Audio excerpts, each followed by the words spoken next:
আমরা অনেকেই নিজের অজান্তে একজনের প্রতি এতটাই আকৃষ্ট হয়ে পড়ি বা তার প্রতি ভালো লাগা জন্মায়, তাকে এক নজর দেখার জন্য অপেক্ষা করি। কখনো স্কুলের গেটে, কখনো বা চায়ের দোকানে, আর কখনো বা পাড়ার রকে।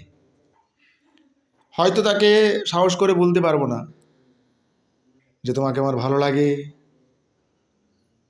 বা বলতে পারবো না কি কেমন আছো, কিন্তু তাকে এক নজর দেখার জন্য আকুল হয়ে অপেক্ষা করার একটা আলাদা অনুভূতি। এই অনুভূতির সকলের হয় না, কিছু কিছু তাদের জন্য এই গান, নচিকেতা চক্রবর্তী দুলাইন গান। তাকে দেখতে পাওয়ার আশায় কেটে যেত কত সকাল বিকেল,